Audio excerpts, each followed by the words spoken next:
Compromises in U.S. history: the road to the Civil War, the Missouri Compromise of 1820, Compromise of 1850, and the Kansas-Nebraska Act of 1854.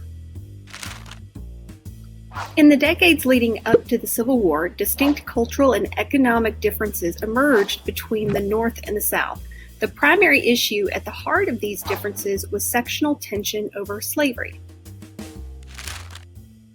After the invention of the cotton gin by Eli Whitney, slavery became more profitable, and slave states looked to expand slavery into new territories. In 1819, there was a balance of slave and free states in Congress, but when Missouri applied for admission as a slave state, the balance was threatened. To solve the issue, Henry Clay proposed the Missouri Compromise. In the Missouri Compromise of 1820, the balance would be maintained by admitting Missouri as a slave state, Maine as a free state, and banning slavery in the territory north of the 3630 parallel.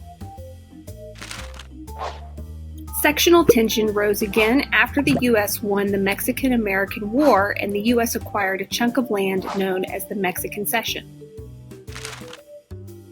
It reached a boiling point when California applied for admission to the Union as a free state. Once again, the balance in Congress was threatened. The result was the Compromise of 1850. California was admitted as a free state, the Fugitive Slave Act was strengthened, the border dispute between New Mexico and Texas was settled, popular sovereignty would be used in Utah and New Mexico, and the slave trade was banned in D.C.